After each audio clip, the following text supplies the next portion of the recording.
श्रीमद् भागवत महापुराण प्रसंग चल रहा है। महाराज परीक्षित जी को परमहंस शिरोमणि श्री सुखदेव जी नाभाग और अम्बरीश जी के पावन चरित्र का श्रवण करा रहे हैं। अपने लोग भी श्रवण करें। बहुत महामहिम पावन चरित्र है, जिसके श्रवण मात्र से प्रेम लक्षणा भक्ति सुदृढ़ होती है। परीक्षित मनुपुत्र नभग का पुत्र था नाभाग। ये दीर्घ काल ब्रह्मचर्य का पालन करके जब घर लौटे, तब तक भाइयों ने सब हिस्सा ले लिया था राज्य का।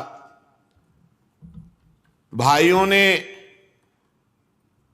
नाभाग जी से कहा कि तुम्हारे हिस्से में तो संपत्ति कोई बची नहीं, पिताजी ने हम सबको बांट दिया क्योंकि तुम ब्रह्मचर्य धारण कर जंगलवास करते थे, तो अब संपत्ति रूप में केवल पिता है तुम्हारे पास। उन्होंने अपने भाइयों से पूछा कि पिता की सेवा के लिए कुछ हिस्सा? उन्होंने कहा वो तो हम सब लोगों ने आपस में बांट लिया है। नाभाग जी अपने पिता के पास जाकर कहा, पिताजी मेरे बड़े भाइयों ने हिस्से में मेरे को आपको दिया है। पिता ने कहा, बेटा उनकी बात मत मानो। देखो, अगर उन्होंने मेरे को केवल हिस्से में दिया है और तुम्हारी श्रद्धा है कि पिता ही हमारी संपत्ति हैं, तो आज मैं तुम्हें ऐसा संपत्तिवान बनाऊंगा कि पुत्रों के पास भी संपत्ति नहीं। ये आंगिरस गोत्र के ब्राह्मण बहुत बड़ा यज्ञ कर रहे हैं और तुम मेरे विद्वान पुत्र हो। ये जे भी छठा दिन आता है तो ये पूर्व प्रारब्ध के अनुसार भूल कर बैठते हैं और यज्ञ अपूर्ण रह जाती है। जाओ तुम छठे दिन बिल्कुल सावधान रहकर वेद मंत्र का उच्चारण कर देना, उनकी यज्ञ पूर्ण होगी। वो महात्मा लोग ऐसा ऐश्वर्य है कि जो स्वर्ग में भी नहीं, वो ऐश्वर्य तुम्हें प्रदान कर देंगे। महात्माओं के पास जाकर उन्हें वैश्विक देव संबंधी 2 सूत्र जब भूल जाएं वो, तो तत्काल तुम बता देना। अपने पिता की आज्ञा अनुसार वो गए। आंगिरस गोत्री ब्राह्मण जी ही छठे दिन तो भूल जाते थे, तो ये अपने तपोबल से उस मंत्र 2 सूत्र जो भूल जाते थे, जे ही पूर्ण किया, ते ही स्वर्ग से विमान आया आंगिरस गोत्री ब्राह्मणों के लिए। उन्होंने कहा कि ये यज्ञ का बचा हुआ शेष जितना धन है ये सब तुम लो, हम तो स्वर्ग जा रहे हैं। नाभाग जी बड़े पिता की आज्ञा का पालन करने वाले महात्मा थे, वो हर्षित नहीं हुए। पर जे भी वो धन एकत्रित करने लगे तो उत्तर की दिशा से एक काले रंग के तेजस्वी पुरुष आए और कहा, इस धन पर मेरा अधिकार है।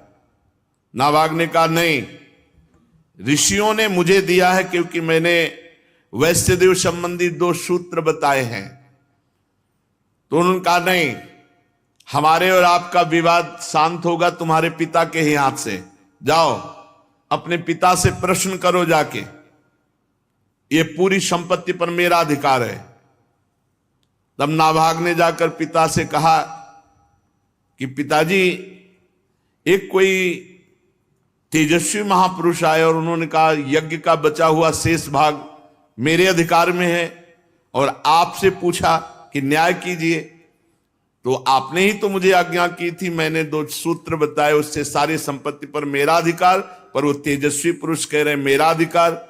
तो पिता ने कहा, हाँ बेटा, एक बार दक्ष प्रजापति के यज्ञ में ऋषि लोगों ने निश्चय किया था कि यज्ञ भूमि में जो कुछ बच रहेगा वो सब भगवान शंकर का हिस्सा है, इसलिए वो धन तो महादेव जी का ही है। भूल हो गई, जाओ उनके चरणों में प्रणाम करो और कहो कि तुम्हारा ही हिस्सा है। नाभाग ने जाकर के रुद्र भगवान को प्रणाम किया और कहा, प्रभु यज्ञ भूमि की सभी वस्तुएं आपकी हैं, ऐसे मेरे पिता ने आज्ञा करी।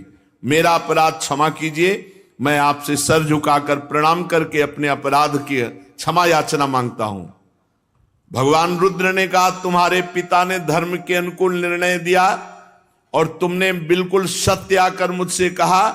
तुम वेदों का अर्थ तो पहले से जानते हो, जाओ तुम्हें सनातन ब्रह्म तत्व का बोध हो जाए। ये भारी संपत्ति, जाओ तुम्हें सनातन ब्रह्म तत्व का बोध हो जाए और यज्ञ से बचा हुआ मेरा ये जो अंश है ये भी मैं तुम्हें देता हूं, इसे स्वीकार करो। इतना कहकर देवाधिदेव भगवान शंकर अंतर ध्यान हो गए।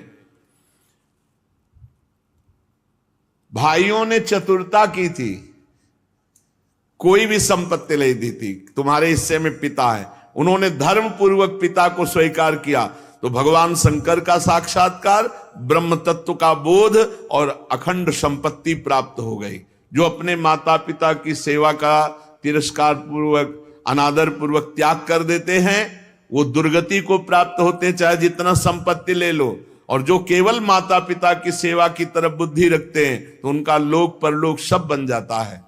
आज जो समाज में वयोवृद्ध माता पिता का तिरस्कार करते हैं, उन्हें होश में रहना चाहिए। ये शरीर चंद दिनों के लिए है, इससे परमार्थ कर लो, अध्यात्म कमा लो। अगर बूढ़े माता पिता को आपने अपशब्द कहे, मारवा पीटा, तिरस्कार किया, तो नरक में भी ठौर नहीं मिलती ऐसे पापियों को। इसलिए बहुत सावधान रहना चाहिए। माता पिता प्रसन्न हो जाए तो भगवान का साक्षात्कार हो जाए। आज महाराष्ट्र में भगवान जो खड़े आपको दर्शन देते हैं विट्ठल भगवान के रूप में, अपने माता पिता का अनन्य भक्त श्री पुंडरीक जी महाराज, उन्हीं के कृपा प्रसाद से भगवान आज सबको दर्शन देते हैं। माता पिता भगवान का स्वरूप हैं। जो प्रातःकालीन एकाग्रचित से इस आख्यान का स्मरण करेगा, उसकी विपत्तियां नष्ट हो जाएंगी।